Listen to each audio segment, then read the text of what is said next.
Good morning. Today I'm going to do a little supplementary for geometric mean because it's one of the tougher units or sections in this unit. There's an easier way to do it, and I think the little bit of explanation will help you to understand. First of all, we have this big right triangle, and you can't mock my drawings. Then it's dropping the altitude. That was the right triangle, sorry. Then you drop an altitude, and then you have these two smaller right triangles.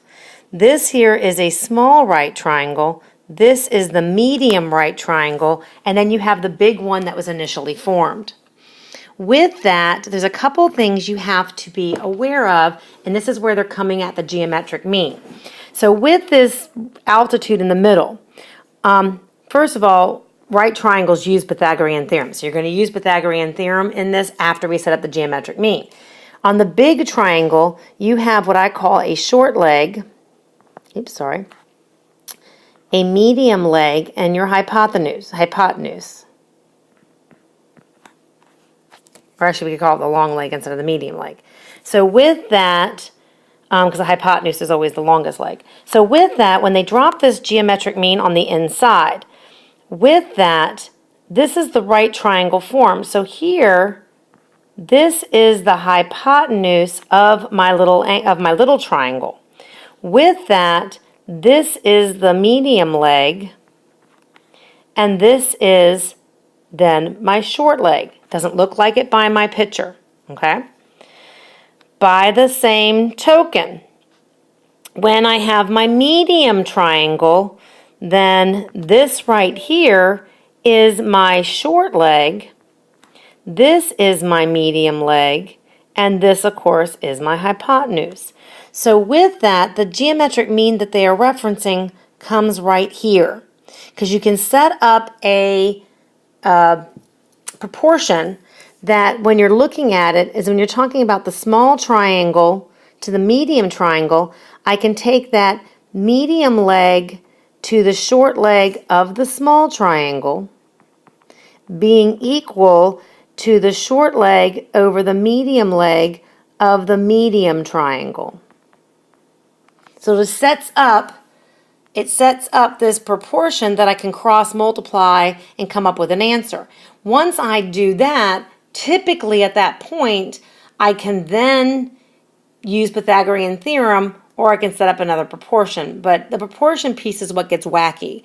With that, this middle piece here in the yellow is the piece you have to realize that the medium leg of the one is the short leg of the other. That's the overlap section to create that geometric mean. So when we're looking at problem number, problem number 1 of your classwork. I'm just going to draw the picture really quick for us. So give me 1 second to draw my little picture here. I'm a very much of a picture person.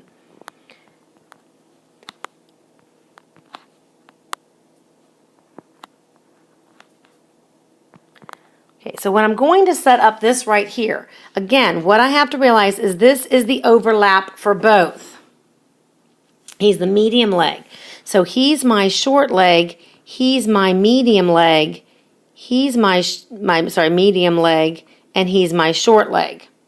So when I set up that proportion, it's going to end up being medium leg over my short leg of my small, medium leg over my short leg of my medium triangle. Now when I cross multiply, I get y squared equals 6 times 8, which is 48. So y is the square root of 48, which when I take that on my handy-dandy calculator, it's 6.9 rounded. Now, if I want to go ahead and then now find something else, well, think about it. Now, this little section here is going to be 6.9. If y is 6.9, now I can use Pythagorean theorem on this triangle where the x is my hypotenuse, or my c, and I can use Pythagorean theorem on this triangle, where z is my hypotenuse, and the 6.9 and the 6 are my legs. So the only thing that you really end up having to use that whole geometric mean for is that first setup.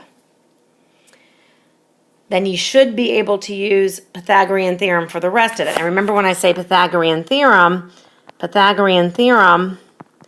is the c squared equals a squared plus b squared, where c is my hypotenuse, which is directly across from my right angle, and a squared and b squared are my two legs.